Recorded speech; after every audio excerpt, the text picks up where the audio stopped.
please be upstanding for Reverend Harold Thomas to say a prayer.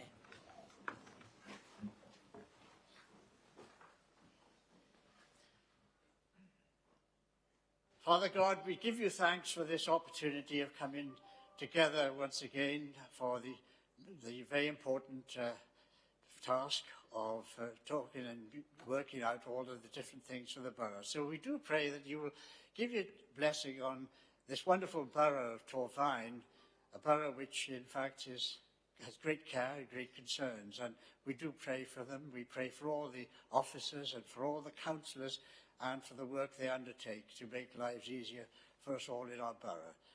And so today we also pray for peace in the world, particularly at this time now when we are nearing the birth of Christ, how we could really acknowledge that. But we do pray for some peace and some stability in all the troubled areas of the world. And so now we give you thanks for the wonderful work that our borough does for us and looks after us. And we ask that you will now be enabling them in their deliberations this morning to come to the right decisions, all in fact for being able to make this a better place. And we ask this in Jesus' name. Amen. Thank you very much.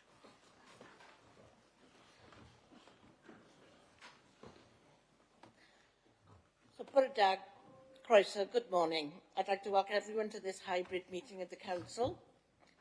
The Council meeting is being broadcast live over the internet and will be available to view online now and in the future. We welcome the use of the Welsh language at meetings. I've had no request for people to speak Welsh today, so the meeting will be conducted in English only.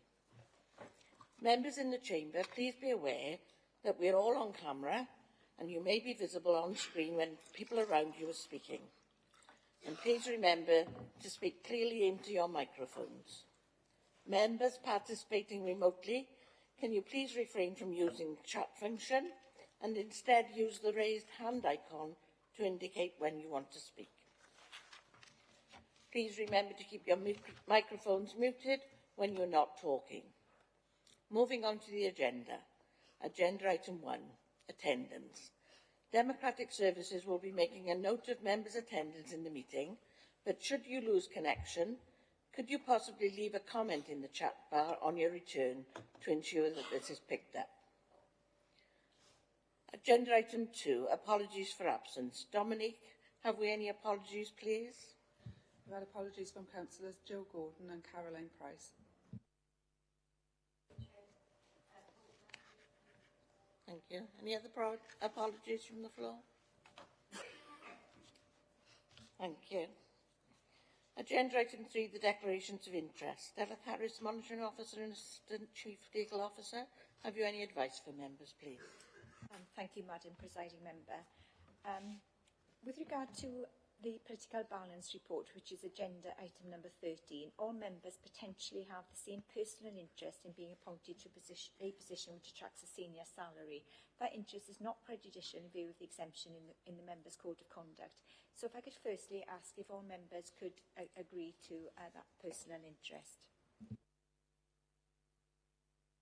Can I have a show of hands, please? Thank you. Thank you. And with regard, my advice is that if you are associated with any of the bodies who have been consulted in relation to the county plan, which is agenda item number 9, or the supplementary planning guidance, which is agenda item number 10, you should declare a personal interest as a consultee. That's a personal interest only, so it's not prejudicial.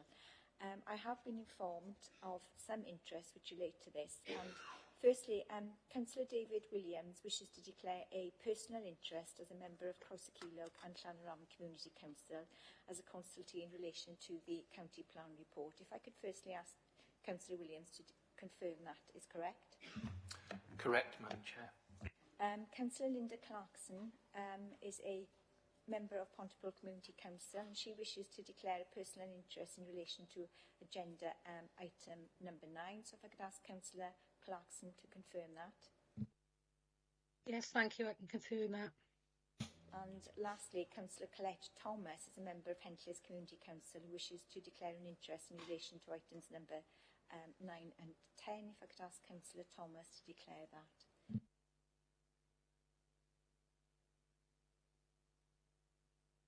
I could ask Councillor Colette Thomas to confirm that declaration. Sorry, Chair. Yeah, sorry, Dad. Yes, thank you. I haven't made aware of any other interest, but if there are any other interests to be declared, Charles Davis, please. Yes, as a former member of Pontypool Community Council. Councillor Stuart Ashley. 9 and 10. Thank you. Councillor Liam Coles. The same interest as a member of Glenavon Town Council for item number 9. Thank you, Chair. Councillor John Hawler. The same interest as a member of Pontypool Community Council. Thank you. Councillor Peter Jones. Same interest in item 9 and 10. Thank you. Councillor Stu Morgan. Same interests, no. Councillor Ronnie Burnett. Same as me, Chair, as a member of Henders Community Council. Thank you. Councillor Nick Byrne, I saw your hand up. Same as a member of Pontypool Community Council. Thank you. Are there any other declarations? Yes, Councillor James. Thank you, Councillor James. Councillor John James. Thank you. Thank you. Are there any other nominations? Any other declarations? Stuart, your hand is still up. Is it a legacy hand? That's all hands down. Thank you very much.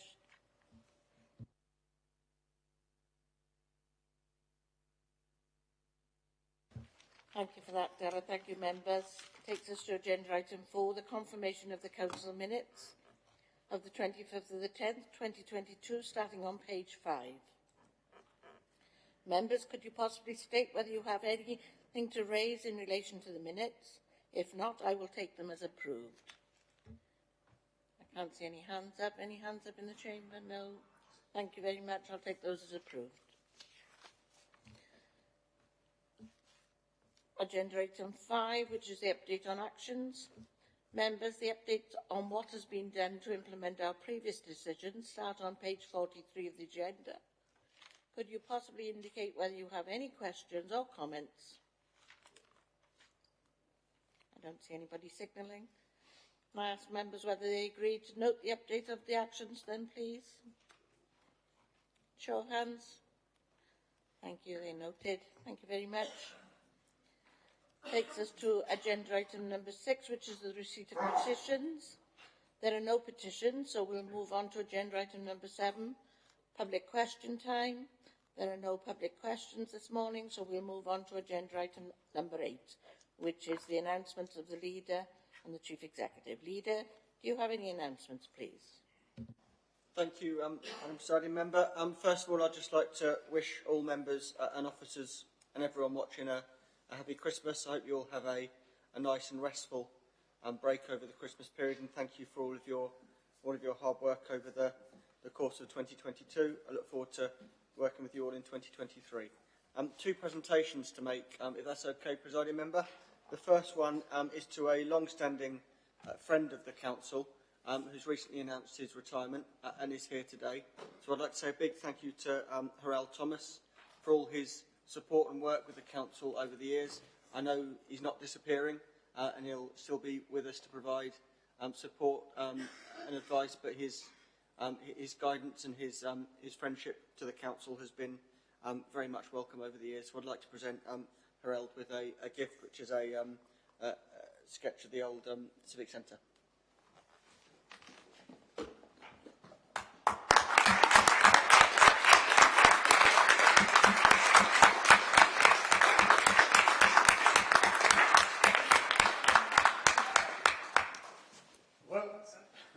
This is quite touching, really, because, you know, you do so many things, and we do things very willingly. And I have to say, I've been a proud citizen of this borough ever since I was born, and I was educated at Westbourne, and I have been involved in so many of the activities. But it's always a privilege to be able to support the council in some way. Oftentimes, you are invisible, which is the way it should be when you're out in front.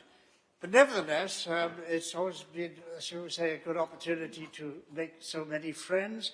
And having been a chaplain to a number of mayors over many, many years, again, it was a privilege to be able to support the mayors at their time.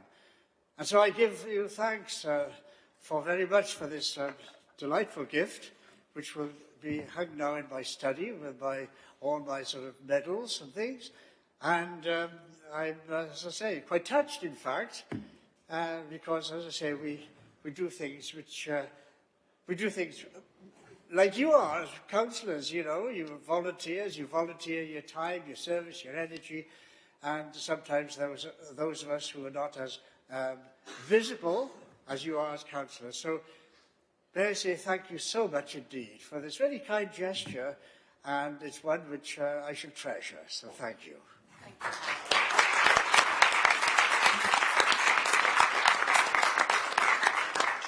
Take care and give our love to Dorothy. Thank you. Leader. Thank you. And secondly, I'd like to say a few words about another of our great colleagues here in Torvine, which is our local Nature Partnership Officer, V. Branovich, who's been recognised for her work as part of a national campaign championing the individuals and projects who work tirelessly to save our environment. The National Lottery's People's Portraits is a series as a part of a UK-wide campaign celebrating the impact National Lottery funding has had on communities around the country since it began 28 years ago. I don't think I feel old enough for that to be 28 years ago, but never mind. It forms part of the National Lottery's campaign championing those helping to restore and preserve the UK's historic and beautiful landscape and raising awareness of the difference people can make in tackling climate change. V started working for Torvine in March 2020, only a week before the first COVID lockdown, and has made significant impact since. She's developed and led Torvine's local Places for Nature project, and during her time with the council has secured over £760,000 in external funding to help deliver the authority's climate and nature emergency objectives. With the rapid decline in biodiversity, coupled with the need to find new ways to capture and store the atmospheric carbon which is driving climate change, the council is required to take urgent action, including changing the way we manage our green spaces. V has been an instrumental part of this, securing the necessary funding to purchase new specialist grass cutting equipment, helping members to understand the new requirements, providing training for our street scene operational teams, engaging with local people and undertaking a wide range of practical projects on the ground. This approach is a great example of the council working closely with local people to deal with challenging and complex issues, to aid understanding and bring about positive change. So to celebrate her incredible achievements, artist Ioannis Chun, known for his cartoon-inspired work, has created a digital piece of art that immortalises V's story, and which is only one of only 4 published by the National Lottery across the UK as part of its People's Portrait series. It was included in the recent national exhibition at the Eden Project down in Cornwall, and has also been promoted by TV conservationist Chris Packham. So I'd like to say a huge thank you from all the members to V for the work she's done, and present her with a copy of the artwork. So thank you, V.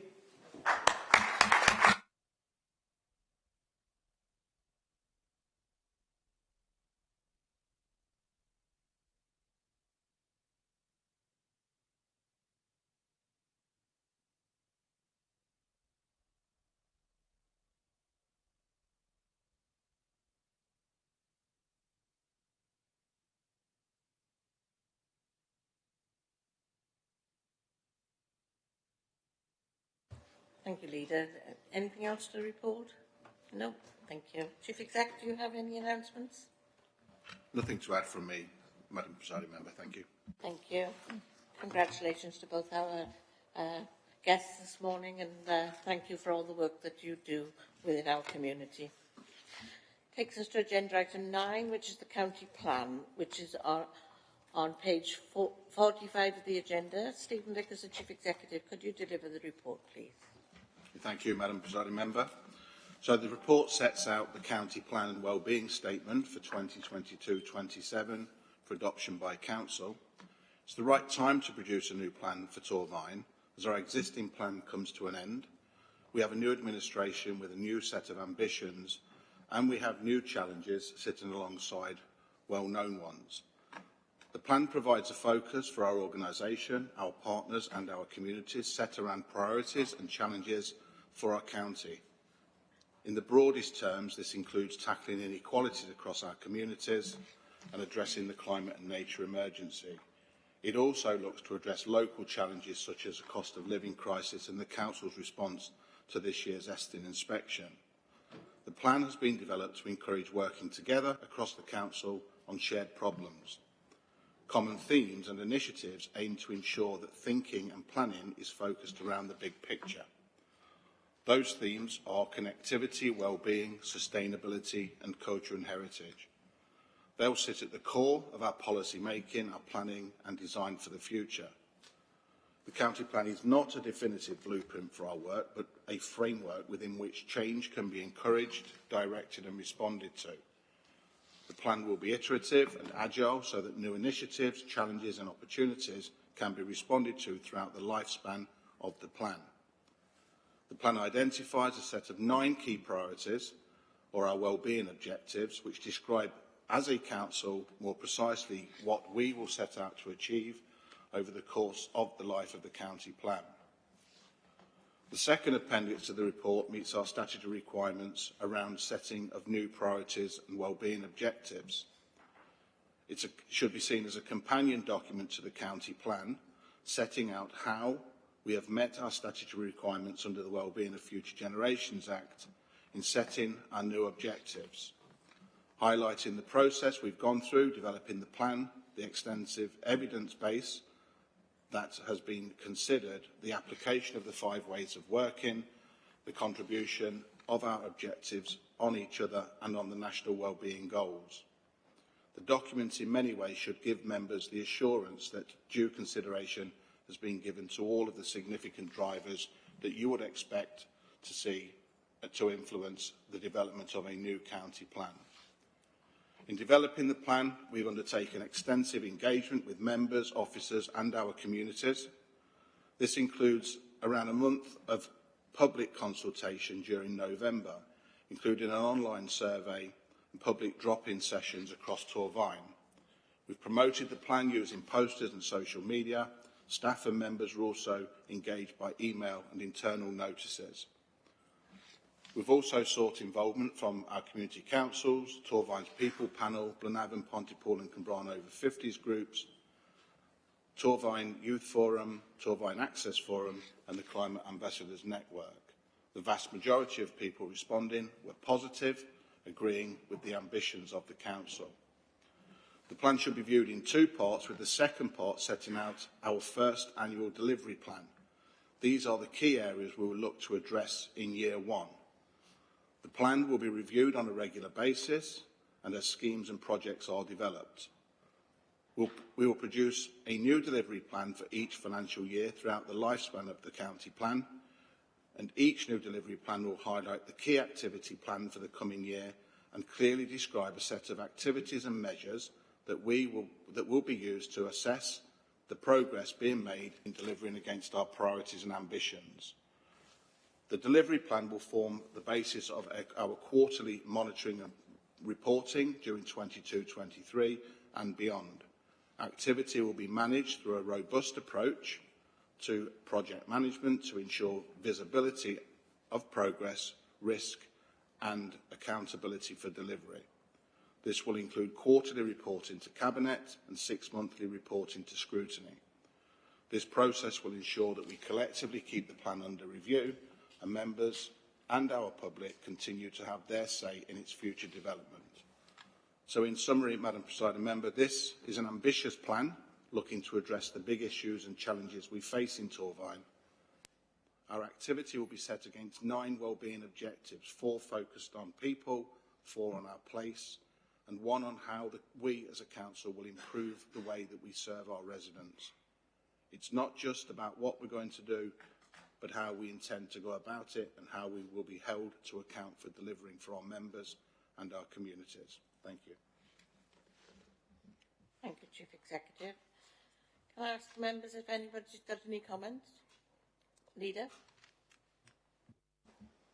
Thank you, Presiding Member, and thank you to Stephen for outlining that plan that I'm really enthusiastic about. I'm enthusiastic because it maybe expands better than we ever have done before, the how and the why, as well as describing what we do and what our ambitions are. I think it's truly an opportunity for us to develop it as a plan for our communities and not just a plan for our organisation. This should be something that's external and that guides I know it's sort of a bit of a trendy phrase, avoid using our place, our communities and how we work with them, how we can get more into the space of doing things with people rather than, as public services like to attract into, sometimes doing things to people. I very much welcome the themes of connectivity, well-being, sustainability and culture and heritage.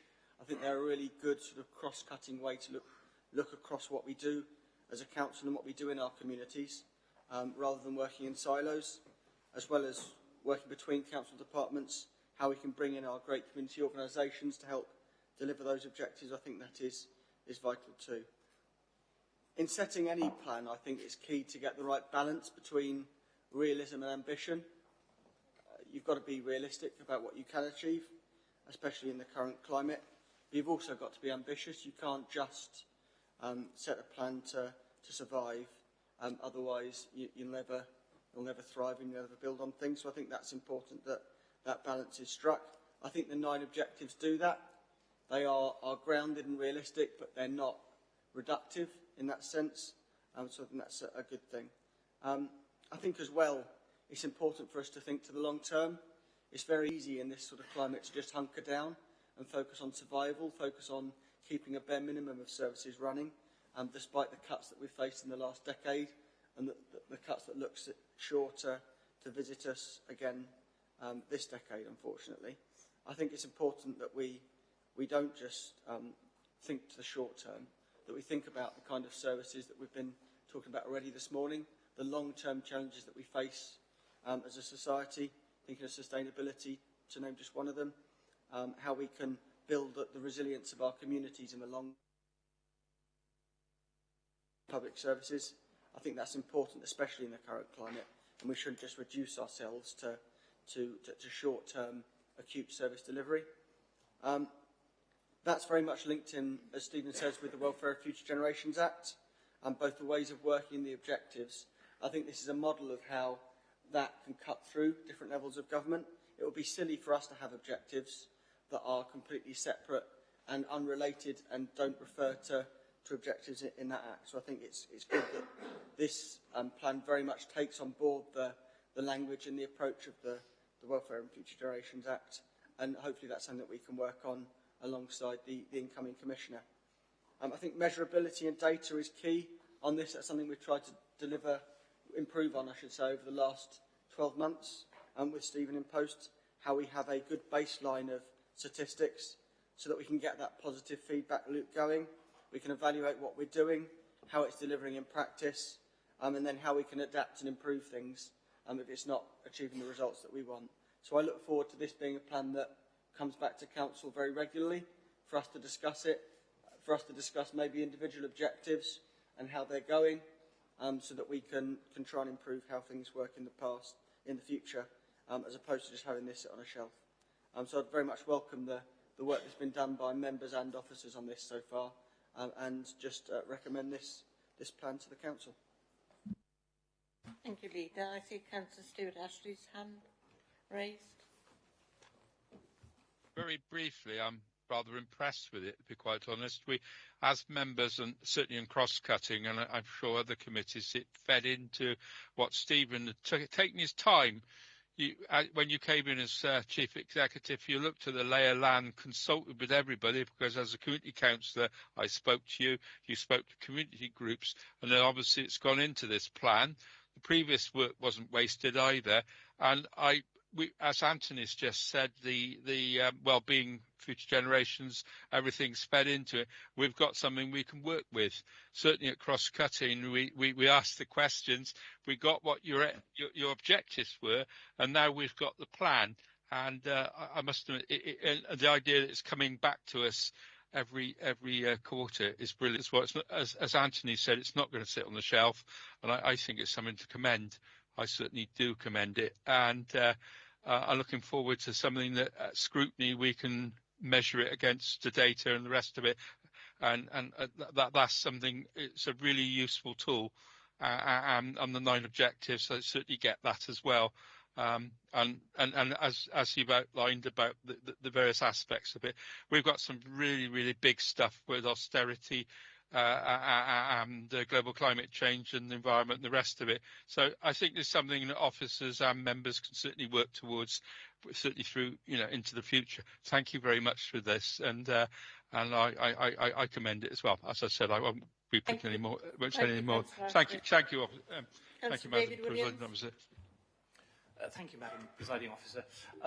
Yeah, I'd echo some of the comments that our colleagues have made, but I welcome the clarification that I know colleagues who are climate advocates highlighted in terms of training, the numbers of staff. What I would advocate, again, partly on their behalf, as on page 88, is that perhaps when we're talking about training, we should not just stick to the council staff, but also those other interested parties in the community, because this is actually a community plan. So I think there's an opportunity there that I would hope not get lost, because we did seek that clarification. Thank you very much. Thank you, Councillor Williams. Anyone else wishing to speak? Councillor Morgan. Thank you, Madam Presiding Member.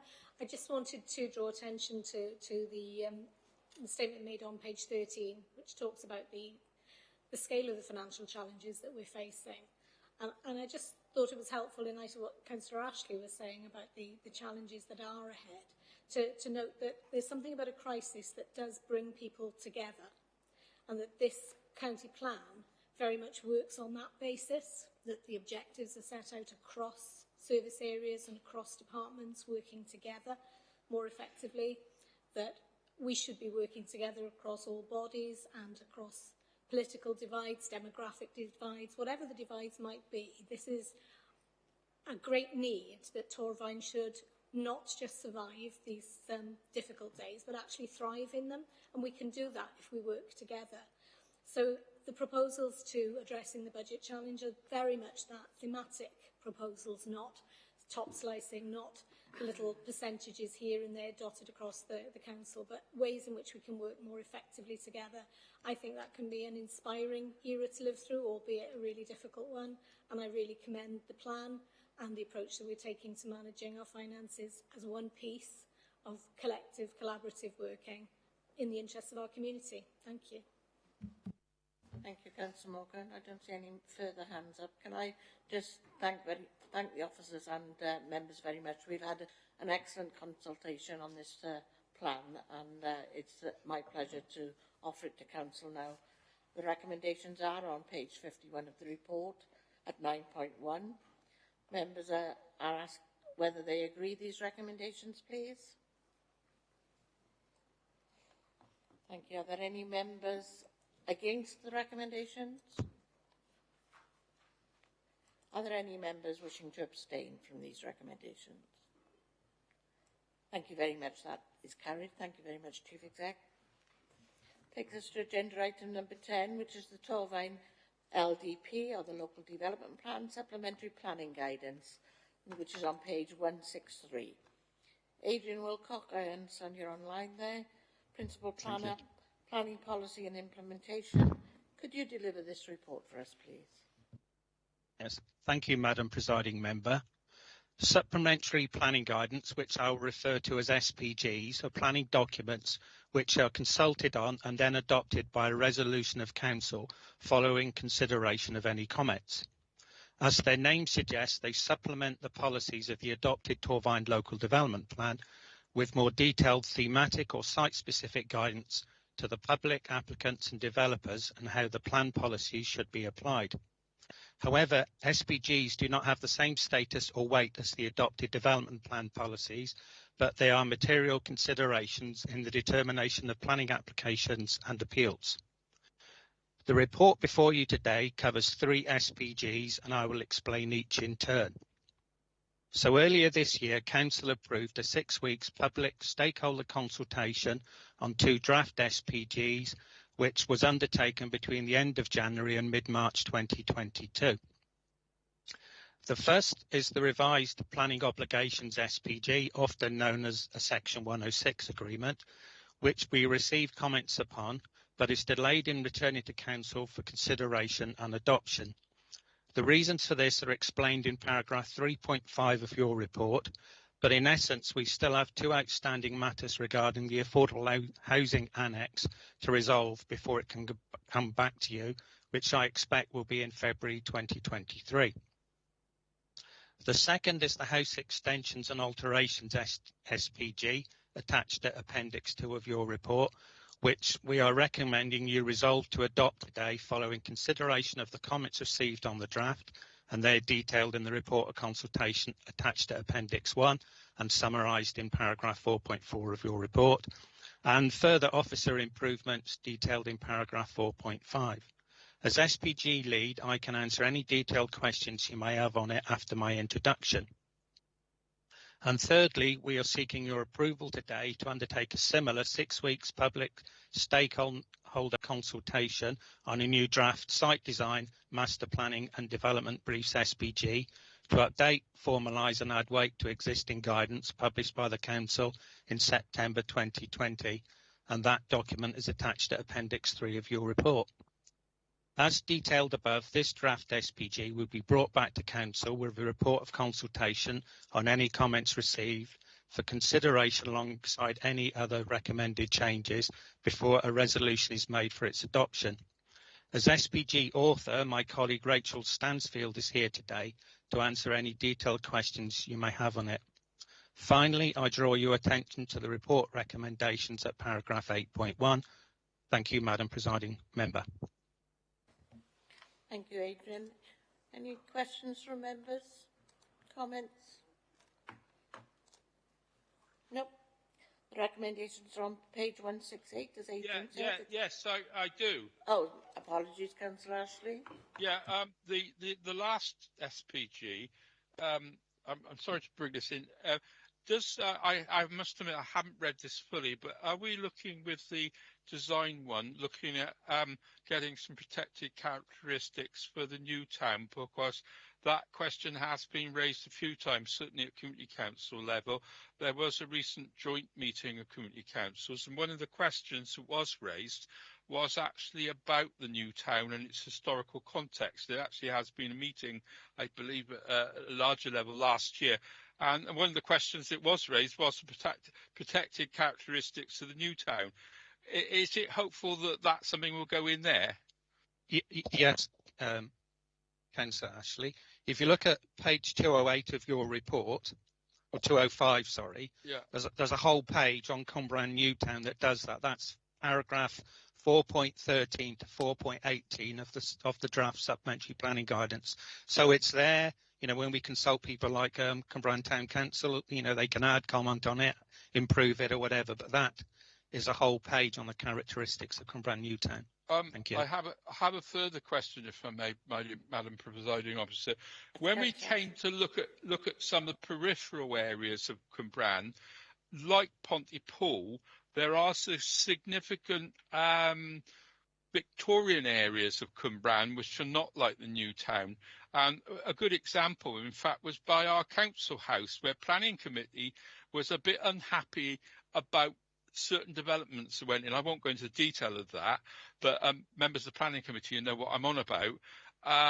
Inappropriate development. Is there any prospect of actually looking at, as they would in somewhere like Cardiff or Newport, to looking at areas of Cumbrian and probably even Pontypool, where appropriate development could be looked at in areas like that, which are not like the new town? I just wondered, because this is something I was actually thinking about when I was looking at this. I don't know, Rachel, do you want to come in on that, or it's different from the new or town? Richard? Yeah. I'm quite happy to contribute to that. So basically, the approach that we've taken is a placemaking approach, which I'm sure that you're familiar with the concept, but it means that every site needs to be dealt with on its individual basis, its individual context. So what we've tried to do in the SPG is highlight the key settlements of Torfaen, as Cwmbran and Pontypool and its surrounding areas and Blaenavon, but the guidance applies to all areas in the county borough, and each site needs to be considered basically on its own merits and in its individual surrounding context. So the approach of site design and what happens on a particular site will be determined by what's in that immediate vicinity and what's in the wider vicinity, rather than which settlement it falls into or any particular characteristic, so to speak. It will be individual, and it needs to be responsive to that individual site. I only bring this up because there was frustration that we had some quite okay or nice looking Victorian type. We've got quite a lot of it in Cwmbran, which is not the same as the new town, and it was that we could keep things in keeping with that, roof lines, etc., etc. The planners did go to quite some lengths to do that once the planning committee was, but it was us being alert, not that maybe you had protected characteristics within those areas. And there's some examples of good and bad practice around. It would make a lot of sense to actually have areas where that was done. You do it in Pontypool with the protected characteristics there, and you certainly do it with a World Heritage Site. So I'm only suggesting if we're going to go down that line, it would be something worth looking at. Thank you, Councillor Ashley. Councillor Collett-Thomas. Thank you, Madam Presiding Officer. I'd just like to say I'm very pleased to see on page 20 the reference to hedgehog highways after the motion to council in March 22. Thank you very much. Thank you, yes. As a hedgehog lover myself, I appreciate that. Councillor David Williams. Thank you, Madam Presiding Officer. I think actually I'd like to commend the officers, because I think they've actually brought all of these things into place, as my colleague has outlined, and I think many of his concerns would have been included within the body of the report. I particularly like the way that culture and community, landscape, movement and infrastructure and built form are brought together. So I think this gives a lot of helpful guidance in one place that I think is takes on board the different characteristics of the different communities and really does take a very strong place-based approach. So I was very pleased to see this, and I would commend this to my colleagues. Thank you very much. I don't see any further speakers. The recommendations are on page 168 of the report at 8.1. I ask members if they agree with the recommendations, please. Thank you. Anyone against the recommendations? Any abstentions? Thank you very much. That's carried. Thank you, Adrian. Thank you. Agenda item number 11, which is the Gwent Market Stability Report, which is on page 221. Jason O'Brien, the Strategic Director, Social Care and Housing. Could you deliver your report, please? Thank you, Madam Presiding Officer. I'm also joined by my colleague, Phil Diamond, from the Regional Partnership Team, who's on screen. The Market Stability Report is required to be produced every 3 years. It evidences the stability of commissioned regulated services within the region throughout the sphere of health and social care for individuals who require statutory care and support. It is produced in partnership with ABUHB and the Greater Gwent Local Authority areas and reflects the regional picture, which is, in the main, in tune with the local market picture as it relates to Torfaen. The Market Stability Report links with the findings of the Population Needs Assessment, which sets out current and projected need and demand for care in local communities and the range and type of services that will be required to meet that demand. The report is relatively expansive, and I do not propose to take members through each particular area.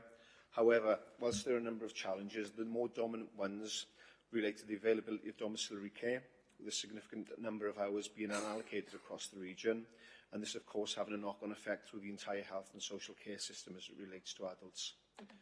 There is also ongoing demand for children looked after placements, particularly for children with complex needs. Members will be aware that Torfaen now has a reducing looked after population, but complexity and high-level need continues to be evident, with there being a continued demand for high-cost residential placements.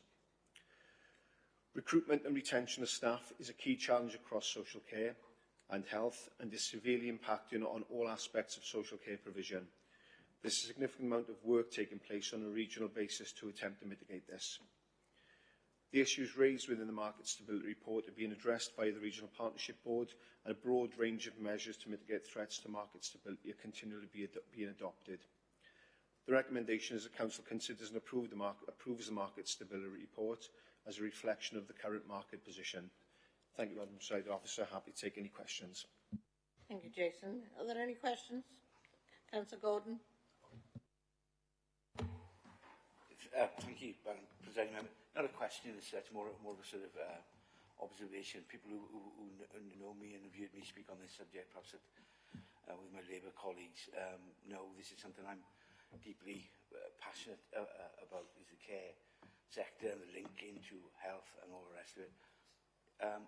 There is an existential crisis in care.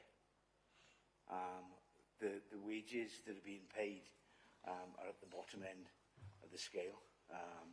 And while it's a good thing that the living wage continues to increase and keep pace with inflation, we're not seeing the differentials in pay scales. So these care jobs are at the very bottom of the scale, and particularly sort of domiciliary care and all the rest of it, the cost of living crisis, where people are having to travel home from home. They're not always getting travelling time. Their mileage continues to spiral out of control. So there's really a problem there. This sort of observation is, should we be looking on a borough or Wales national sort of basis to sort of rip the private sector out of care, because profit is being made on the back of our vulnerable residents, and I wonder whether there's a new way of delivering it. I haven't got a silver bullet, but I think as a borough and as a nation, we need to look at alternatives, because this existential crisis is only going to get worse, and we can't let down our vulnerable residents. Thank you. Councillor Gordon, did you want to comment on that? Thank you, Councillor. Yeah, particularly the issues with domiciliary care were recently discussed at scrutiny, and there was a key recommendation from there that option is explored to look at how we potentially remove or not remove ourselves, but have a greater proportion of the market share within council or within the local authority. There's a piece of work that's also been done regionally by the Workforce Development Board, which I chair, which is looking at fees and allowances, regional fees and allowances. So as a region, rather than doing things individually, as a region, starting to take some control, because we work with the majority of the same providers. Thank you, Jason. Councillor Daniels. I'll cover off the political aspect to it. I mean, I don't disagree with anything you said there, Carl, because, you know, the whole system is in crisis. I mean, I've said this time and time again, and I'm getting bored of my own voice on it, but, you know, I need to. I'm not particularly ideological. After 11 years of being on council, you know, and the entirety of it being austerity, you know, I've grown pragmatic about things. But on this, I can't see a sustainable way forward personally, other than ultimately getting care out of the private sector. It's a very difficult conversation because how we do that is very complicated. I think on a local level, I mean, I think I probably said this before, on a local level, I think it's probably beyond our means to do that on our own. I think this is possibly a regional opportunity, and certainly more of a Wales-wide opportunity. I know a national social care service has been discussed at various points, and that's something that I would advocate strongly for, because I think that we're all competing as boroughs, as regions, for the same workforce. You'll see in the report that retention and attraction of new workforce is a major issue in social care. It's a major issue for all sorts of, you know, providers, third sector providers. You know, I had a conversation with the Minister for Housing yesterday around housing support providers. We're struggling to get people in very, very key support services that we commission, because the wages, you know, they're competing with, they're competing with one another. That's one thing. they're also competing with the private sector, so retail jobs and service jobs. And, you know, again, I'll say it again, you know, whilst a care job is paying about the same or less than in retail, it is absolutely nonsensical for us to expect people to take that financial hit, especially at the moment in the cost of living crisis.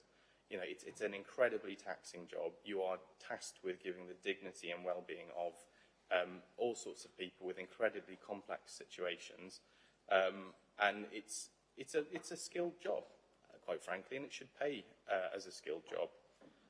So I totally agree with you. I'd like to go through a little bit of the report just to highlight a few trends to members. I think that so in residential care, it's noted in the report that it's largely stable. However, we've seen and we've seen vacancies go down over the course of the pandemic. It'll be interesting to see where that trend continues now that we're it's still in a pandemic, but it's not as acute as it was. The trend is that people are living longer with more complex health conditions, and the trend is also that more people want to stay at home. So that will do two things. Domiciliary care workers will have more and more complex casework at home, so it'll be an even more taxing job than it is at the moment. And we're already struggling to get people to work in the sector, so that's something that needs urgently addressing. And if more and more complex cases are staying at home, those that will go into residential care will most likely be those that can't stay at home, i.e. the most complex, which will mean that residential care will be incredibly expensive, incredibly complex. So whilst the care service at the moment, the residential sector, is sustainable at the moment, the trends in the future would argue that maybe that might not be the case. So I think there is a strong case for us to explore on a regional and a national basis, ideally a national basis, for systematic change. I think it must be noted that, you know, a lot of this is down to funding that we get from Westminster. That has to be a key focus, because there has long been promised social care revolution in Westminster, and they seem to have kicked that can down the road. And until they really grasp that nettle, Welsh Government are going to be trying to recycle funds from all sorts of other areas. And it's, you know, credit to Welsh Government, they are trying their best, but they have limited resources. So they do hear us. I've got a meeting with the Minister coming up in a few weeks' time, and I will be strongly making these points to her. I would also point out the mental health and learning disability services. The pandemic has had a significant impact on them, and they are struggling to recover, like a lot of health services. But this is an area that's something I'm particularly passionate about, because highlighted is the deficit in early intervention and prevention, which is absolutely crucial when it comes to these health conditions. That will be something I will also be raising with the Minister, because ultimately early intervention and prevention, particularly with mental health, save an awful lot of money and an awful lot of lives. So I've gone on a little bit, and I don't normally, but it's some very challenging circumstances in this report. So thank you. Thank you, Councillor Daniels. I think we all share your views. Any other questions from any members? Comments? Sorry. Oh, David, sorry. Thank you, Madam Presiding Officer. No, I just, it was very interesting and helpful, obviously, to see all this information brought together into one place. It gives us a strong basis for sort of planning and forward thinking. Just picking up on the point about the sort of fall in the number of care home bed vacancies, I just wondered whether there's a view that this is likely to be continuing or not, because obviously I've seen that, you know, we've had a care home in my ward that's recently had difficulties and residents have had to be moved, etc. So just any observations really from the Chief Officer. Thank you. Thank you, Councillor. Again, with regards to, I think we've lost two residential homes since 2017, and obviously the one that you mentioned now, which is going through some particular issues. What we are doing is working with other providers to look at potential to purchase facilities that are closing down. So within my head of adult social care and colleagues there are working with the current provider and potential future providers.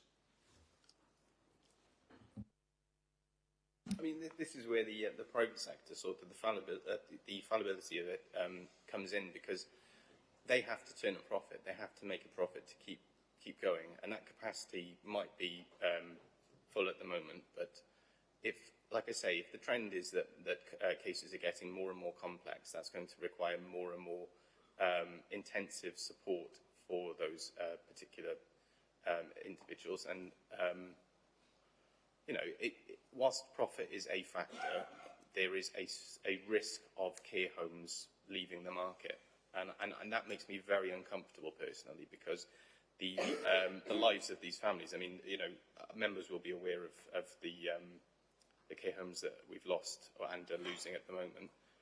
That's an incredibly traumatic experience for the residents and for the staff, and it's just it really highlights the difficulties that the current system faces and the tenuous nature of the market, in my opinion. If I could just come back in there, just some information I have here, Councillor. Care home vacancies at the moment across Gwent are at 8%. Obviously, there's going to be potential for significant impact upon that throughout the winter, and hospital discharges throughout the winter. Thank you, Jason. Thank you, members. Apologies for my coughing fit. Any other questions or comments? I'll take you to the recommendations on page 225 of the report, please. That's at 8.1. Can I ask members if they agree with the recommendations, please? Thank you. Any abstentions? Anybody against? That's carried. Thank you very much. Takes us to agenda item number 12, the changes to the Constitution. Part 11 and Appendix 4 on page 291. Delith Harris, the Monitoring Officer and Assistant Chief Legal Officer. Could you deliver this report for us, please? Thank you, Madam Presiding Member. The purpose of this report is to make changes to Part 11 and Appendix 4 of the Constitution. In October of this year, the Chief Executive agreed to make changes to the titles of certain senior officers within the Council. So the titles of the Chief Officers were changed to Strategic Directors to reflect their role as corporate strategic leaders. And this will involve a change to the Constitution so that the titles are amended throughout the document. As a result of these changes, paragraph 11.1.2 of the Constitution, which lists the post holders who are classified as chief officers, now strategic directors, for the purposes of decision making, will also need to be updated to include not only directors but also the deputy directors. The other change that is needed is to Appendix 4, which relates to the Cabinet Joint Committees. That will need amending to include the Patrol Adjudication Joint Committee, which Cabinet has already agreed to, and it's already agreed that the authority participates in this committee, which comprises of over 300 local authorities in England and Wales. So the recommendations are contained in paragraph 8.1. So they are that the Council agrees to amend Part 11 of the Constitution, which relates to officers as set out in the report, to amend Appendix 4 of the Constitution, which relates to joint committees of Cabinet, to make reference to the Patrol Adjudication Joint Committee, and to agree that the monitoring officer be given delegated authority to agree these changes to the Constitution in consultation with the members' Constitution Working Party. Thank you, Madam Presiding Member. Thank you. Any comments on that report? Delith has read the recommendations out. Can I ask members if they agree with those recommendations, please? Thank you. Anybody against? Any abstentions? That's carried. Thank you very much. Takes us to agenda item 13, the update on the Political Balance Committee chairs and membership of committees, page 293. Nancy Salkeld, Head of Democratic Services, could you deliver your report for us, please? Thank you. Good morning, members. This report is to give an update to members to the recent changes in political balance, scrutiny committee chairs and membership of committees as a result of those changes. So the key messages for the changes are that Councillor Nick Jones, who was a member of the independent group, stood down as a County Borough Councillor on the 14th of November with immediate effect. Following on from that, Councillors Alan Slade, Elizabeth Haynes, Catherine Bonera, Mark Jones, Chris Tew and Councillor David Thomas have left the independent group and that group no longer exists. The councillors I've just mentioned have all confirmed in writing that they wish to be non-group independent councillors. So this changes our political balance. Appendix A to the report shows the revised or the updated political balance figures. There are 90 politically balanced seats throughout the committees, and the percentages of those are 90.91% belong to the Labour group and 9.9% belong to the Torfaen Independent group.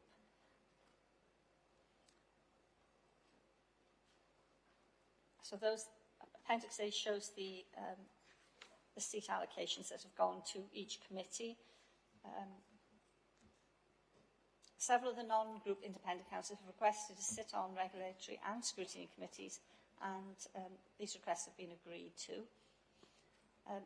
The one thing I need to report to you is that the scrutiny committee chairs, they've been calculated in accordance with the statutory guidance for the local government measure, and the result of that calculation is that the Labour group are entitled to 3 scrutiny chairs, and the Torfaen Independent group are entitled to 2 scrutiny chairs.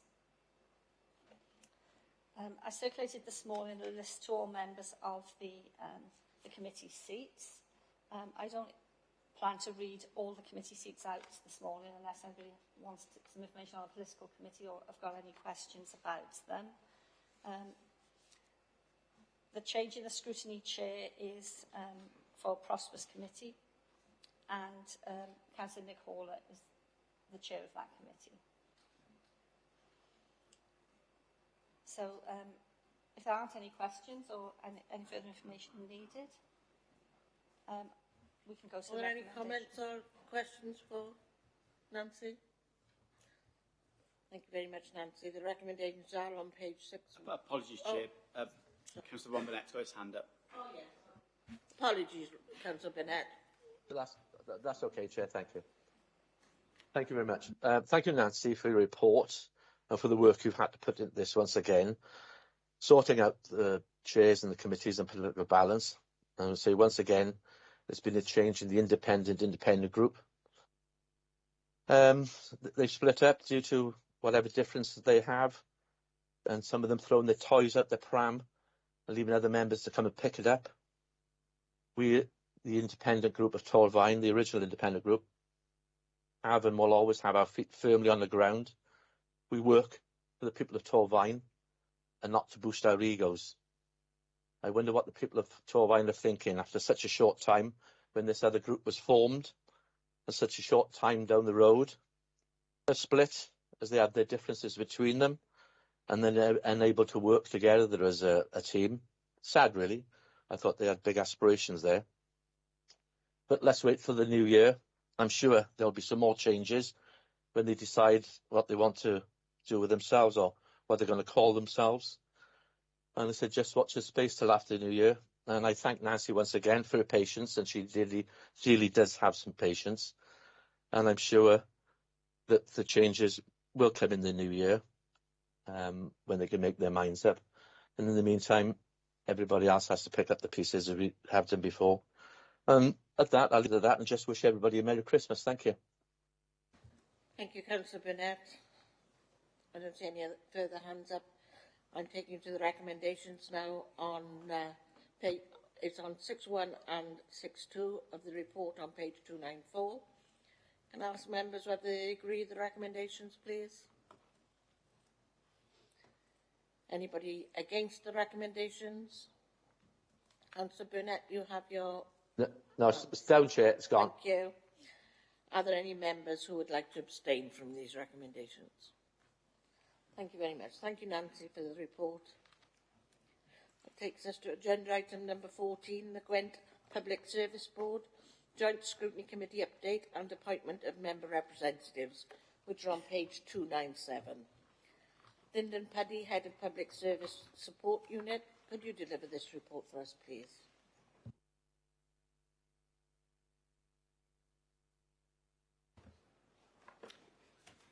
Thank you, Madam Presiding Member. Good morning, members. The report presented to you today provides members with an update to the development of scrutiny to the Regional Public Service Board, received nominations from Council for 2 members to sit on the Joint Committee, and to reassure members that the local delivery group, chaired by the Deputy Leader, continues to discharge the current Torvine Wellbeing Plan, and that scrutiny will continue at the local level. The Gwent Public Services Board agreed the recommendations for regional scrutiny appended to this report and requires each local authority to nominate representation to the committee and to provide nominations by the end of December to commence training in early January 23. Whilst this scrutiny committee will oversee the regional priorities that will be confirmed following consultation within the regional wellbeing plan, the wellbeing assessment that each local authority undertook and fed into that wellbeing plan will both feed the regional priorities but also identify what is important to each local authority area. Gwent is a very diverse area. We have various local authorities with competing demands and their own individual demands, and the purpose of the wellbeing assessment was to also support identifying those local priorities. So in order to support this, the local delivery group will continue to develop its priorities alongside the regional work, and this will continue to be reported to scrutiny at the local level, overseen by the Deputy Leader as chair of that group. And this was a previous commitment that members may recall that I gave Council in a previous report on the development of the Regional Wellbeing Plan. This then ensures, of course, that the local picture is not lost. There is a small financial commitment in order to establish the regional committee, and this will be undertaken through existing budgets. In terms of nominating member representation within our political balance, Madam Presiding Member, may I refer to Councillor Peter Jones, Executive Member for Corporate Governance and Performance, to provide comment to Council before I take any questions, please. Lyndon. Councillor Jones? Yes, thank you, Lyndon. As the report makes clear, we're expected to nominate 2 members from this council by the end of December, and this is done on the basis of political balance, so we will be putting forward 2 Labour members. We're in the process of sorting that out, and I'll notify all members of this council of the names of our representatives sometime this week. Thank you. Thank you, Councillor Jones. Lyndon? Any questions for Lyndon? No? Any further comments, Lyndon? Sorry? Any further comments? No further comments. Thank you very much. The recommendations are on page 299 of the report at 9.1. And we've had a recommendation from the Executive Member, Councillor Peter Jones. Are members in agreement with these recommendations, please? Thank you. Anybody against? Any abstentions? Thank you, that's carried. Takes us to agenda item 15, motions on notice. Thank you, Lyndon. There are no motions on notice, so we move on to agenda item 16, the members' question time. There are 2 members' questions today, and I refer to the sheet, and the first question is from Councillor Janet Jones. Thank you, Madam Presiding Officer. As members, we received many calls from concerned residents on the state of their rented properties, which are sometimes damp, have mould and are causing health problems, especially for those with respiratory issues, asthma and more serious conditions. In view of the BBC report of the 15th of November concerning the death of a child living in a property where there was damp, mould and there was prolonged exposure to it, can we have the strongest assurance that our social landlords will undertake immediate inspection of all their properties and instigate immediate action where these issues have been found? Thank you, Councillor Jones. That's a question to Councillor David Daniels, Executive Member, Audit Services and Housing. Thanks for the question, Councillor Jones. You've been a consistent advocate for good quality housing, and I've got a lot of time for that. Members will have seen the news, the horrendous story of 2-year-old Awab Ishak, who died as a direct result of chronic exposure to mould in his socially rented flat in Rochdale. The senior coroner, Joanne Kearsley, tasked with investigating Awab's death, concluded that the tragic death of Awab will and should be a defining moment for the housing sector in terms of increasing knowledge, increasing awareness and deepening understanding surrounding the issue of damp and mould. And she's absolutely right.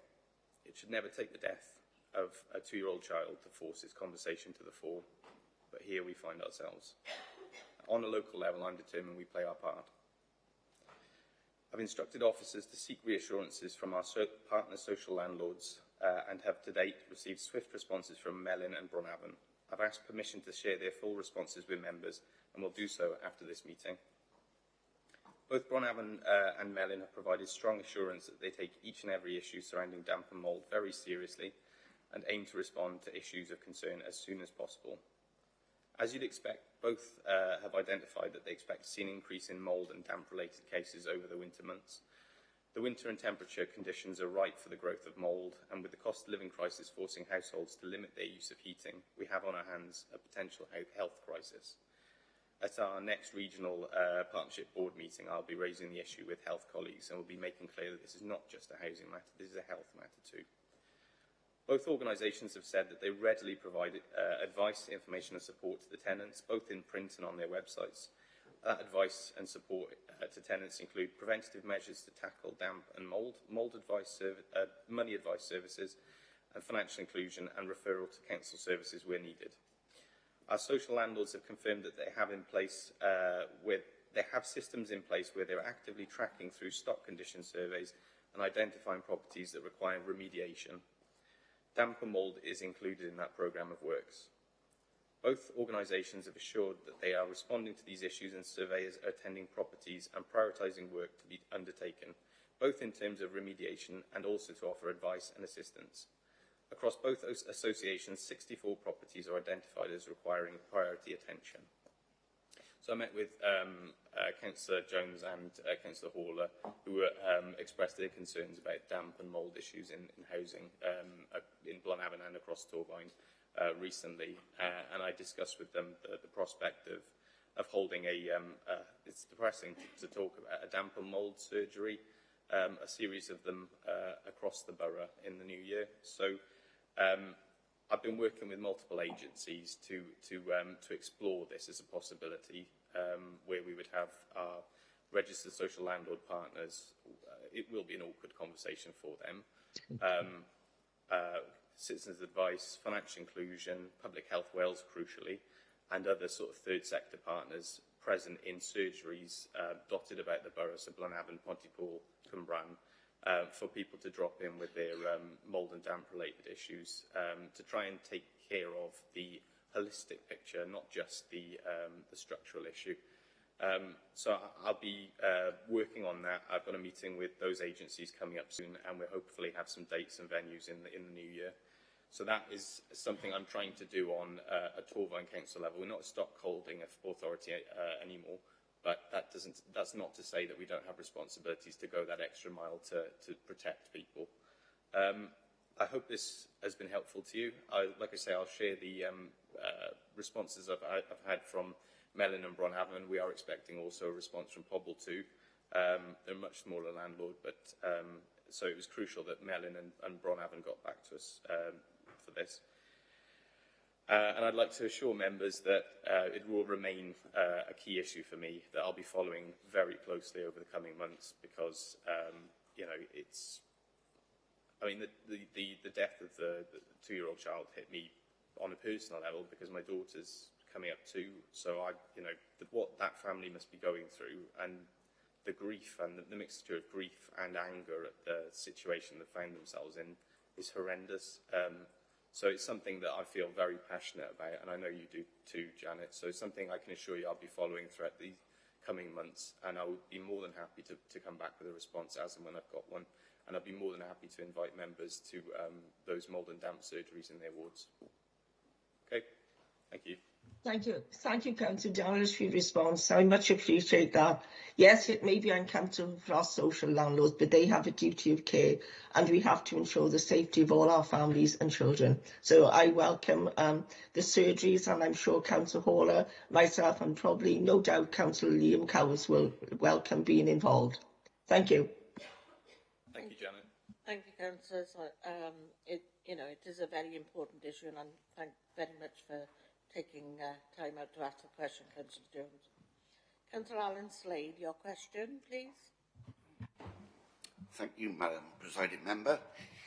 At the meeting of full Council held on the 4th of October 2022, Council approved the preparation and submission of planning and SAB applications and the preparation of a detailed design and tender documents for the construction of an adult recreation facility on land to the northwest of Llantarnam Primary School. Can the Executive Member provide members with an update on the progress made so far to fulfil the Council's decision? Councillor Slade. Councillor Amanda Owen. Sorry, my thing wouldn't work then, sorry. Thank you for the question, Councillor Slade. Officers have worked in line with the new Programme Management Office process and have a project plan in place as per the Council report from October 22. I know that ambitions were given at the October Council, and then officers went away and undertook a review of our internal capacity. We needed to make sure that the timescales were achievable. I'm now able to confirm that officers have engaged a property consultancy team in Blaenau Gwent County Council, develop and manage the delivery of a 3G pitch project for us. This will enable Torfaen to benefit from their experience in developing their own facilities of this type. We know that there is a need to progress this scheme as a matter of urgency, so we've provided a draft timescale to the team at Blaenau Gwent, and officers are meeting with them now to agree a final programme on December the 15th. I'm happy to update you once or everything's been finalised and agreed. We'll come back to you and let you know what's been agreed. I know it's important that ward members are provided with comprehensive updates throughout the process, and that we also need a robust timeline. So officers are aware of the commitment and urgent need of the project, and I'll make sure you are receiving regular updates. Thank you, councillors. That takes us to agenda item 17, the Cabinet decisions of the 22nd of November 2022. Cabinet decisions start on page 307 and are for the Council to note. There were no challenges to any of the Council's decision, the Cabinet's decisions. Any questions from members? I don't see any. Can I ask members whether they agree with them to note the recommendations, please? Any members against the recommendations? No. Any members like to abstain from those recommendations? Thank you very much. That's carried. The date and time of the next meeting. For your information, members, the next meeting is scheduled for Tuesday, the 24th of January 2023 at 10 a.m. And I thank members for their attendance, and can I wish everyone a very merry, happy Christmas and a healthy New Year. Thank you for your attendance. Good morning.